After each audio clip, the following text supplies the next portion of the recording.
Good morning, everybody. How we doing? I am just checking here. I've got one thing that I noticed when I was spooling this thing up here, that it didn't work quite right. Hang on, I'm going to try to fix that. Wow, without that screen behind me there, I get way too bright.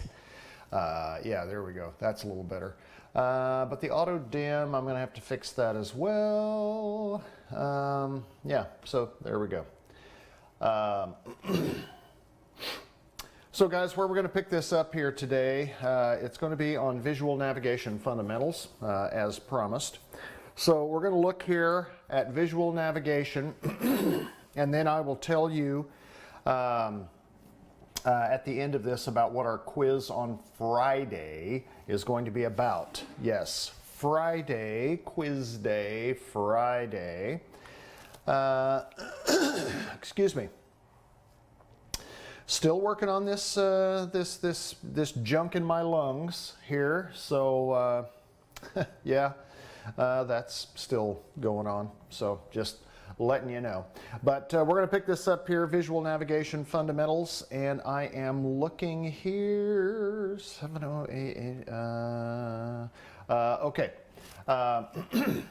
So the biggest thing is that when you're looking at this and you're thinking visual navigation fundamentals as opposed to instrument navigation fundamentals, is because the thing that you have to think about is that there's still going to be a tremendous amount of time that you're looking outside the airplane. And any time that you're below 18,000 feet and you can see the Earth, well, you should be able to see certain contours. You should identify certain things, you know, like landmarks, you know, lakes, roads, railroad tracks, towers, things that are going to be outlined on those sectional maps that you know so well.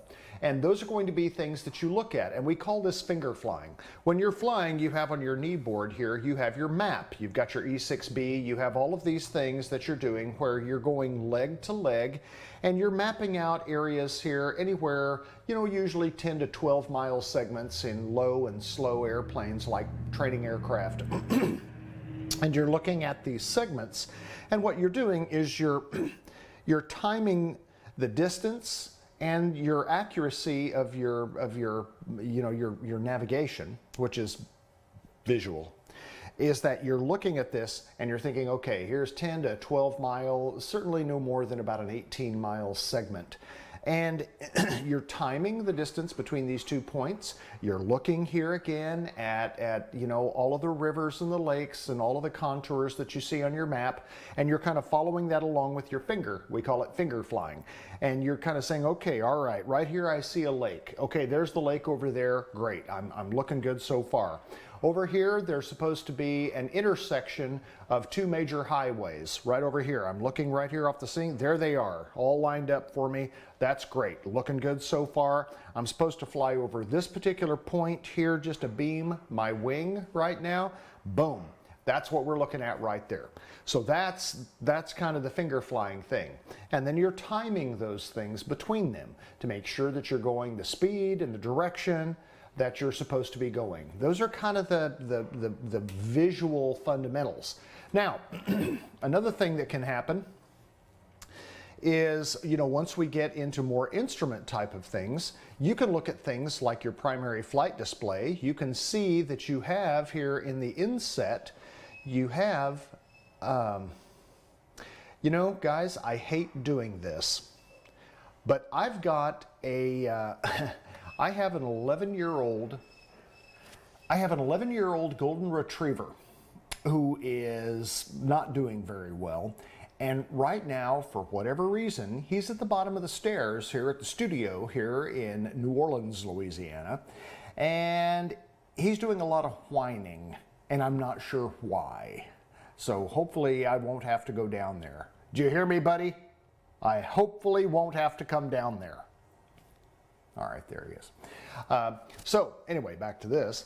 You can look here and you can see on your primary flight display, in this case with our synthetic vision, but you can see here that you have kind of this moving map. Well, when you take a look here at your multifunction display, I mean, that's what that thing is. This thing is a map. So when you combine the tools that you have inside the cockpit, as well as the tools that you have developed for looking outside the cockpit, Now, from an orientation standpoint, you have the makings here for a very successful and a very safe flight. And that's kind of what we're after here. So that's kind of parts of what all of the, the visual fundamentals are here. So when we look here, this is that part when you start talking about flying an airplane, and one of the things that makes it challenging is the fact that you're doing a lot of things not necessarily at once, but you're doing things in kind of combination. And you're doing them kind of quickly and moving back and forth between various tasks. The tasks that you have clearly are keeping that airplane in the air, going the direction that you want to go, and then communicating with the people that you need to communicate with. And Sebastian is just going nuts. I don't know what he's doing. So guys, I'm going to walk down here and find out what the problem is. And I am so sorry for having to do this. Oh my goodness gracious. Sebastian, what is going on, buddy? Huh? What are you doing? What are you doing? Huh? What? Dude, you're just nuts. You're nuts. Okay, have some water. You want some water? Have some water. My God, isn't this great class? Isn't this a great class where all of a sudden you're looking at something here and now the big bulb man is talking about something, I don't know. Normally he just lays here and just sleeps, but yeah. All right, yeah, you enjoying the water? Huh? Okay, come on, let's go. Let's go. Let's go, buddy. Come on. Let's go. Come on, Sebastian. Come on. Sebastian, come on. Let's go. All right, now, just lay there. Chill. Take a nap. Take a nap. So he has, with this antibiotic that he's on for his staph infection, and that seems to be the greatest thing right now, is having antibiotics on board, as they say, because that's kind of what I'm doing too. He has developed this kind of what they call a peripheral neuropathy, meaning that out at his limbs, he's having trouble controlling everything. And again, guys, I apologize for that. I don't know. So he can't control his hindquarters, and it's just really, really sad. I moved my chair here. Hang on. I got this. Hang on.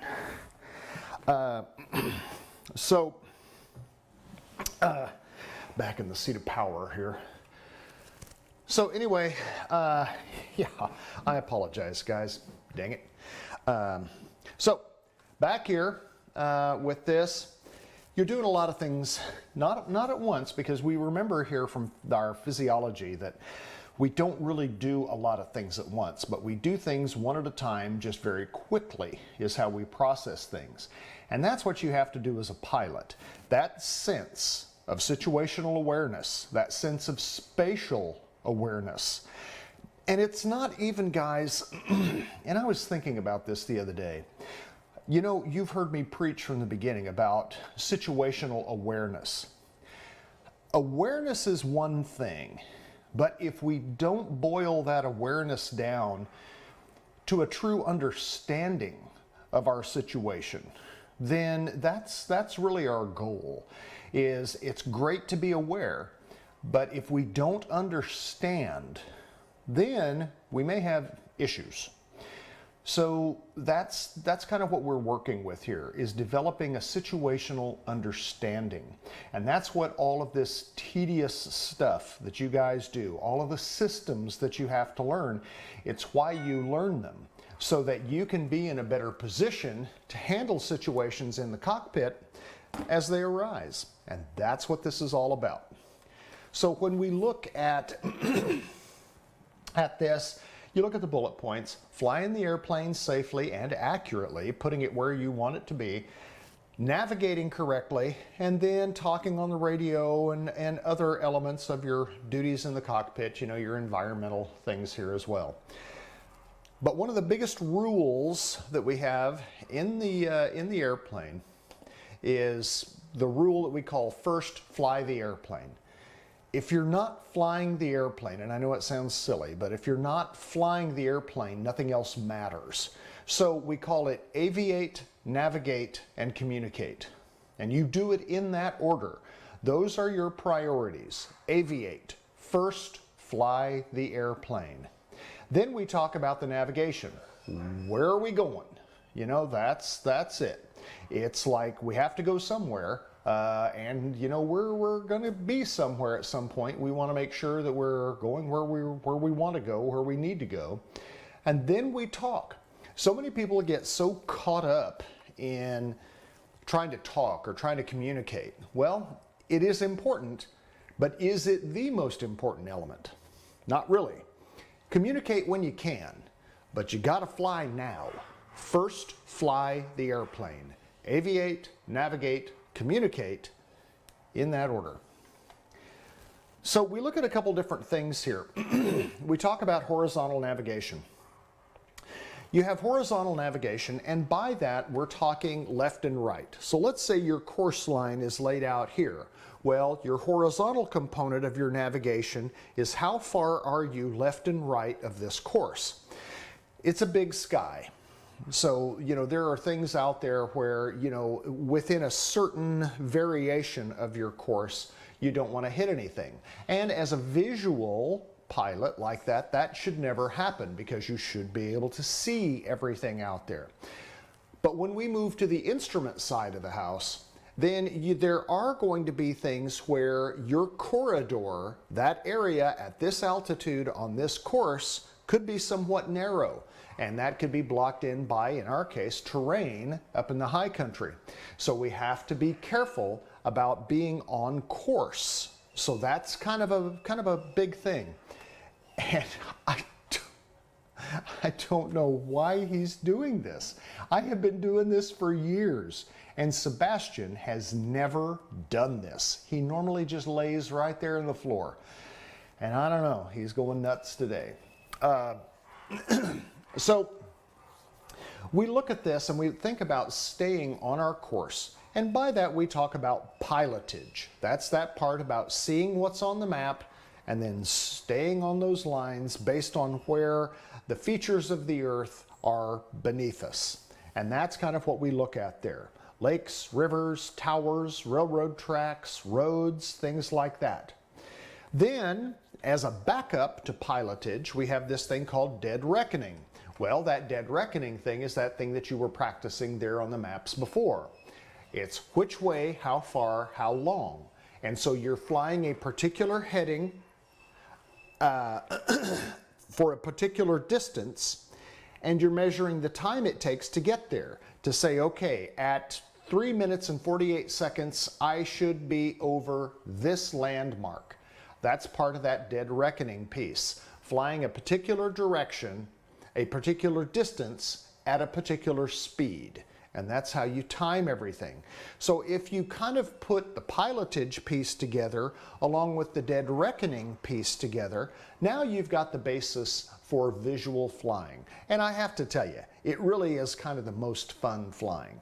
You can go a different direction and you can fly over here, and we can put a GPS course across here, and you're going to have this really cool magenta colored line going from one place to another, and as long as you keep your airplane on that line, you know, everything is great. Well, I mean, that's fine and it's great, but it's not the basics. So that's kind of what we're looking at here, are the basics. So then beyond the maps, we also have navigational aids. And these navigational and electronic aids, as we can look at this, as you have read, right here, we have these things called VORs, NDBs, DMEs. In the old days, there was LORAN. We now have RNAV and GPS. And again, I'm not going to talk to you about these acronyms because you know how to look them up. The pre-flight planning here, before you plan, you know, you've heard the old adage, is that you plan your work and you work your plan. That's kind of what we're talking about here, is that you're doing a good pre-flight plan. You can look here in all of these bullet points and you can see that this is, you know, the things that we have to do. You've read this. When we're flying, we want to keep track of making sure that we're flying the accurate heading and our times, keeping our flight log, and that's part of that finger flying piece. Once we start kind of getting in a little bit more here, after this chapter, we'll start talking about how you keep a flight log.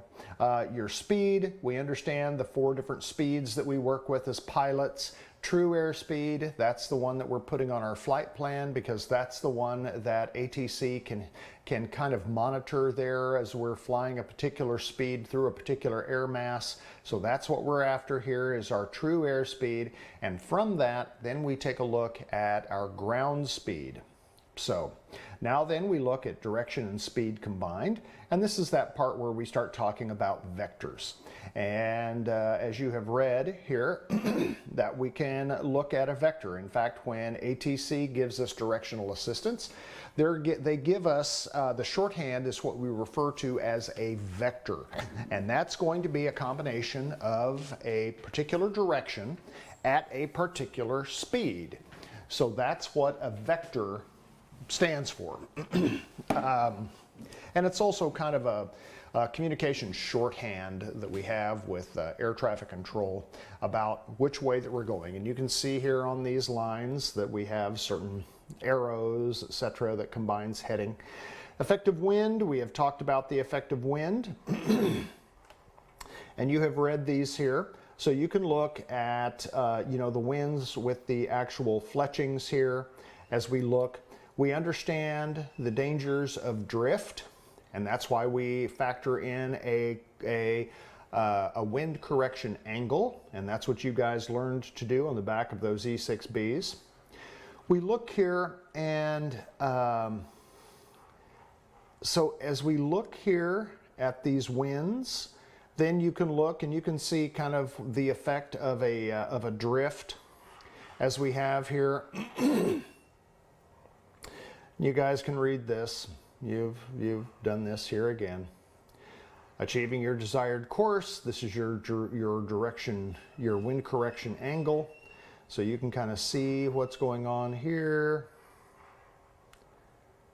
This is going to define your wind correction angle, and you guys have already done that. I have no earthly idea what is wrong with that dog this morning. He is just so ridiculously whiny. Okay, so that's that horizontal component. That's basically flying a straight line on a map. Are you able to fly your course line? Are you able to position your airplane over a particular course? That's what we're after here on that horizontal navigation, or the left and right, if you will. Then we have the vertical component, because remember, the thing that kind of separates us from cars is not necessarily left and right, but up and down. So that's the thing that we also have to consider. We have to think about our altitude. We have to think about how long is it going to take us to get from here to here. How high, where is here? How high is here? How high do I need to be? How high do I want to be? What's going to be the most efficient way for me to fly? I know I need to be at least this high. Would it be better if I were a little higher? And if I were a little bit higher, what are going to be the ramifications of that, of number one, getting to that altitude, but then staying at that altitude, and for how long? So we think about that, because then at some point we're going to want to start coming down, because at some point you're going to want to land that airplane. And so we have to think about when we start that descent. You can't wind up 10,000 feet over the top of your airport and then just kind of spiral it in. That's just bad form. And so we start to think about, where is the TOD? Where's the top of our descent? And so then with that, then we can start thinking about reducing power, lowering the nose, allowing that airplane now to descend gradually at a nice 500, 700 feet per minute, as opposed to just some nosedive down toward the airport. So that's kind of what we're after. So when we look here, you can see that these are going to be some of the reasons here that we want. We want good terrain clearance, traffic separation, and understanding the performance capabilities of our airplane. We understand that we talk about MSL when we're using our altimeter, and we've also talked about the importance of keeping our altimeter settings correctly. Periodically update the altimeter settings. Well, periodically in our neck of the woods is every 10 to 15 minutes. And as I've said 100 times, out in the mountains, if you're not adjusting that altimeter setting about every 10 minutes or so, you should get a little twitchy. You should just, okay, something's wrong, I need to be, you know, because it does change that much. And we definitely need to have the correct altimeter setting because the clouds around our airspace have granite in them. So keep that in mind. We talk here about these isobars, and we've seen these on the maps again, and talking about the differences here as to what the pressures mean and why we need to update our altimeter. Here again is an illustration of finding, you know, where we need to be. I don't know. God. I don't know if you guys can hear that whiny dog or not. I don't know what is getting into him this morning. I don't know, maybe it's age, you know, because I can certainly identify. You know, Sebastian, buddy, calm down. Goodness. So, you know, here it shows a flight over here coming out of, let's say, it looks like Santa Barbara, and, you know, you're heading to Frederick, Maryland. Well, there's a nice little cross-country flight in some kind of a Piper, it appears, there as well. And so you got to be thinking about the altitude, and you have to think about where you're going to be. We understand that at 18,000 feet and above, you're in Class Alpha airspace. Class Alpha airspace, remember, that is the part that it is instrument airspace. You have to have an instrument certified aircraft and be on an instrument flight plan and be instrument rated to fly in what we refer to as the flight levels. So that's kind of where you're going to be. But now up there again, you're not going to hit any terrain, at least not in the lower 48. You would in Alaska at 18,000 feet because Denali is way up there. So yeah. So this is kind of what you have to do here as far as like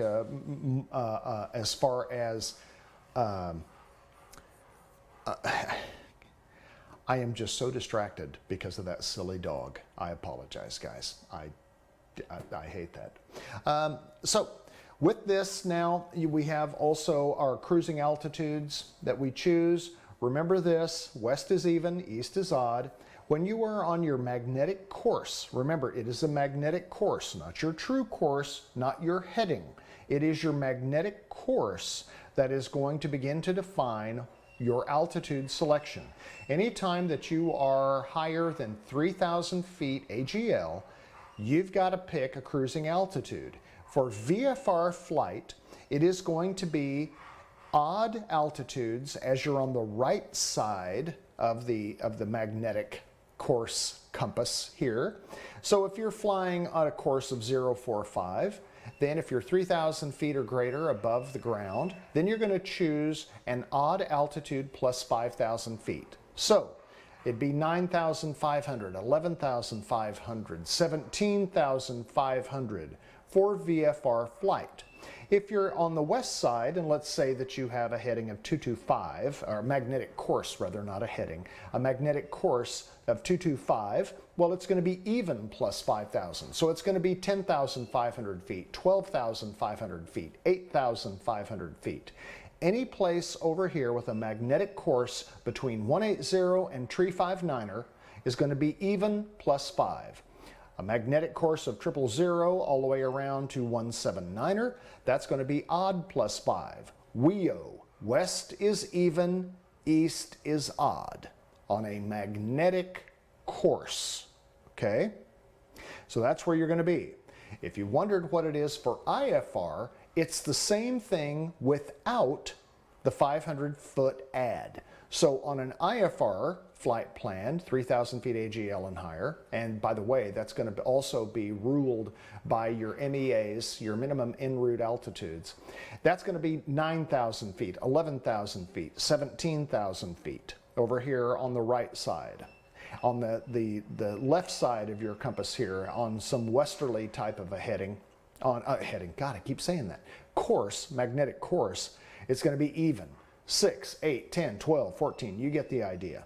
And no 500 feet. It's just going to be those even altitudes. Okay, that's what it'll be for instrument flights. Safety altitudes, you have MSAs, your minimum safe altitudes. And you have to comply with those, and they talk about this of where you need to be above cities, above congested airspace, and where you can be over open terrain. You can read all of that, and I'm sure you already have. And you can look here again, understanding where your highest obstacle is going to be, because again, you practice flying here on the principle of DHN, don't hit nothing. And that's going to be part of the things why your vertical navigation is so important. So you can look here at this.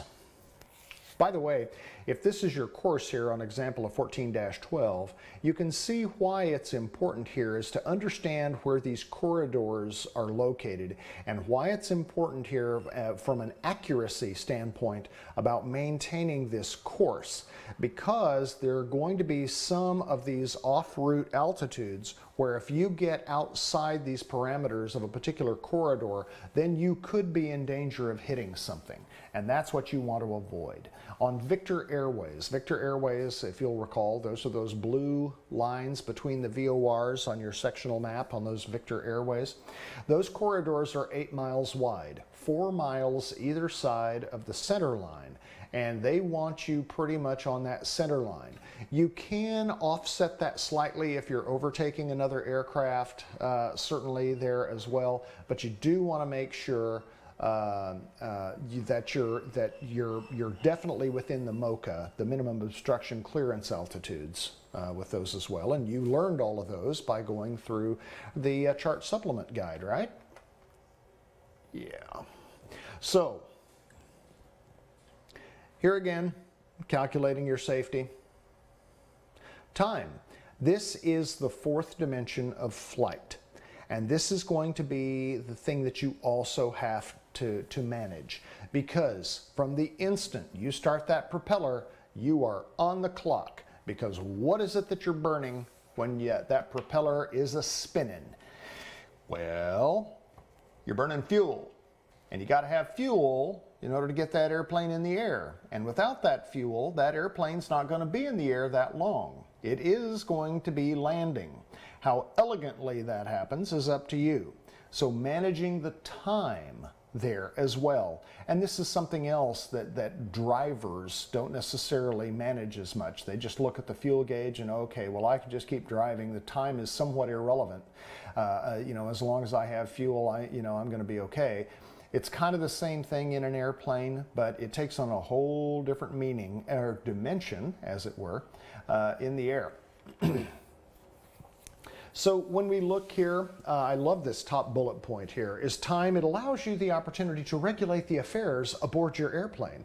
That's what I do. I regulate the affairs in the airplane. So there we go. And that's the purpose of time. And so we look here, we understand how the 24-hour clock works, we understand all of this. We can look at what we're talking about. We have done all of this. Relationship between longitude and time. Remember that we had that section early on about latitude and longitude. I hope you read that well.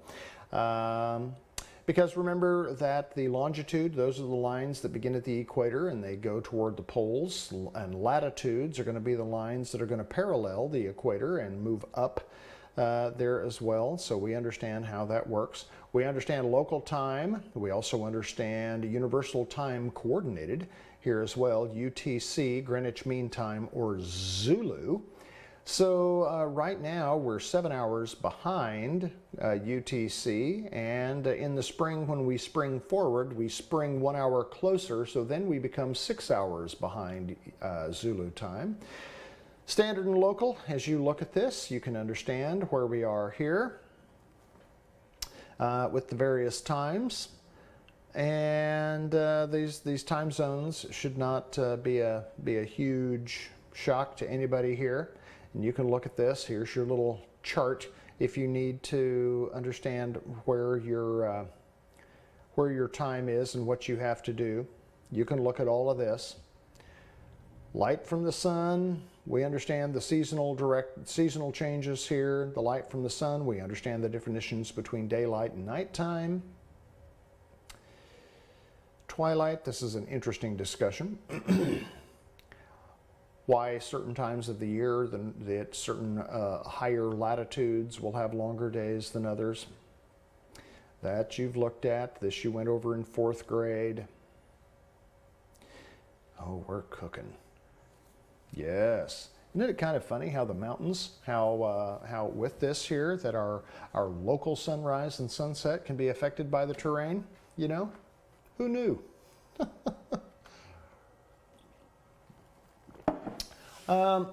So there we go with that. It's kind of interesting how they do this. Okay, daylight savings time, we've talked about that. The date line, Greenwich Meridian there, or the prime meridian.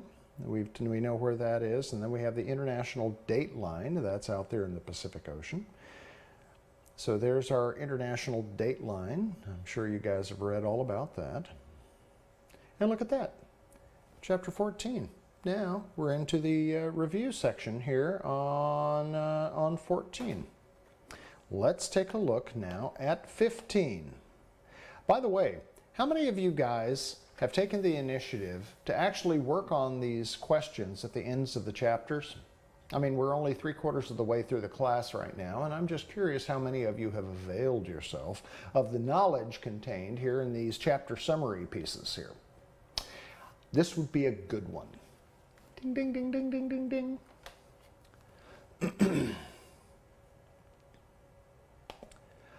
GPS. Now we're going to bust through the GPS. What is GPS? Global Positioning System. Well done. What does that mean?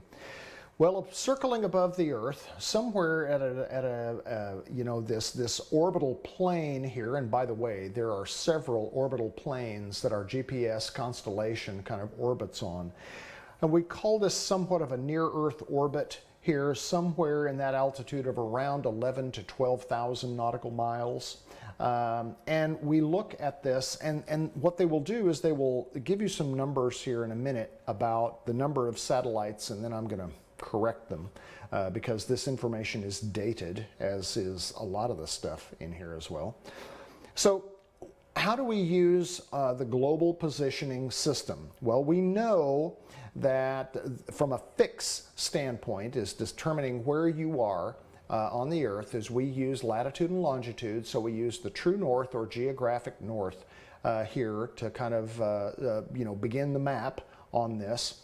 And what happens is that you have these GPS transmitters, these satellites here circling the Earth here. And then you have a GPS receiver on board the airplane. So the receiver receives the signal here from the satellite, and so it comes in here and bounces back here. And this happens in milliseconds, that information is transferred back and forth between those satellites. One satellite is not going to help us too much. 3 satellites could be okay to fix a 2-dimensional fix on the Earth. But when we're flying an airplane in a 3-dimensional plane, you need at least 4 satellites to fix your position, and we actually want 5 satellites fixing our position. The more satellite integration that we have, the more accurate that's going to be. Not just with the satellites that we have, but also if we could refine that signal between the satellites and our airplane with a ground-based station to even make that signal and that timing even more precise, then that can also help us. Back in the day, and I think I showed you guys this, I had this little Garmin GPS Pilot 3. I think I bought that in 2000. Man, I was in tall cotton with that thing, because that thing would show somewhere here in a space just outside of a football field where my airplane was. And then, you know, you had these little things called this highway in the sky. You could have this GPS signal between here, and in these shades of gray little screen here about the size of my iWatch now, my Apple Watch, iWatch, I don't know, whatever you call it. It would show these paths. Well, these paths that you would have here on the, you know, in these highways in the sky, you could have your course deviation, you know, your horizontal or lateral type of navigation stuff, and as long as you held your altitude and you flew and you had this little black bar right in front of you, you were on course. Man, it made navigation easy to know that you're within just over a football field of where this thing said that you were. Now with the ground-based systems and with the WAS, Wide Area Augmentation System, that we have, you know inside a meter where you are. In fact, it can also help identify where the actual receiver, where that box is located inside your airplane. It's that precise. It's kind of like the precision that you have in your iWatch now that you have, because it can show you what side of the sidewalk you're walking on. That's how precise these things are getting. Now, I talked to you about the precision of GPS and about the precision of these signals, because at some point you're going to be scratching your head and you're going to be saying, okay, well, Mr. R, tell me again why I'm using ground-based radio navigation instead of GPS wide area augmentation systems here with this, and I'm not going to have a good answer for you, just saying. So, so here we are. This is kind of what this looks like. And again, with this, all of this GPS stuff, I mean, you can look over here. This is going to be our MFD, our multifunction display that we have here in our airplane. And so much of this is derived from GPS. And guys, that's where everything is headed, is GPS. We still use ground-based radio navigation, but everything is going GPS. So we'll look here earlier. So here you go, and it talks about the three fundamental functional elements here. And this is going to be, you know, your space-based segments here. You've got your ground-based networks here to refine the signal. And then you also have your user segment. Who is it that's actually using the signal right now? And right now, everybody is using a signal with the iPhones or your Android or your watches and all of this stuff. So, and it's funny because Colorado Springs, this is where one of my good friends, Corey Beebe, Master Sergeant there, he was, his whole thing, he was in charge of the GPS space-based system that we have. So it says here that the space segment is a constellation of 24 satellites orbiting the Earth at around 11,000 nautical miles. We have a lot more than 24. We have 41 that I can tell you about. So, this is kind of how they work in sort of this geosynchronous orbit that we have around the planet. And this provides a global web of navigation. How many of you are wondering where all of this satellite technology comes from? Do you think it's out there just so that you can fly your Diamond DA-40 around and use GPS in there, or do you think there was something a little bit more important about the GPS signal here with all of these things? Well, it's all from the military, because so much of everything is driven by GPS. GPS doesn't just give signals for navigation. How many of you have ever bought gas at a gas station and sent, pumped your credit card through there to buy gas? All of those things are tied to a GPS signal. Your bank machines, your ATM machines, you go to the grocery store to buy groceries. So many of these things are all driven off of a GPS timing signal. And if that signal gets interrupted, it interrupts everything. So keeping these satellites safe, keeping them accurate, is a national defense issue. People have no clue the dependence that we have on this GPS system above us. It's pretty amazing. So here we look at the control segment. The control segment here, Department of Defense, Air Force primarily runs this. The user segment, this is the receiver. This is what's in your airplane. Fixing your position, it talks about how a position is fixed here from these satellites. Basically, it is all using predictive data, because not only are you moving, but these things are moving. And they use this timing between these positions. So you guys have heard the term triangulate your position. Well, this is kind of how you do it on a two-dimensional plane, and this is on the Earth. But when you're in the air, it requires something a little bit different. If you were to try to use this, you have so much error in a three-dimensional mode, a two-dimensional mode. This is where you have to have the addition of these other satellites. Talks about receiver design, how they're received, how they are not just designed, but also how they are serviced, how they are certified. RAIM, Receiver Autonomous Integrity Monitoring. It is predicting, are these GPS satellites going to be in the right spot for you to fly a GPS approach at an airport 700 miles away in 2.5 hours? This is what they decide. They can predict, based on the movement of the Earth, based on your course, based on the movement of these satellites, are you going to have the right coverage that you need to use GPS when you get to your destination?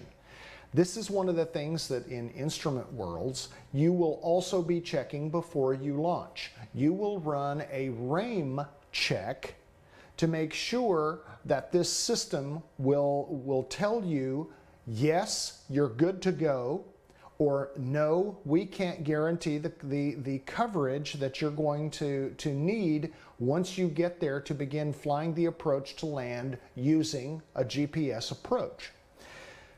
In that case, you do have to have another form, and this is where the whole ground-based radio navigation stuff comes into play. So you can't use that GPS as your primary means of navigation if the RAIM doesn't factor for your destination.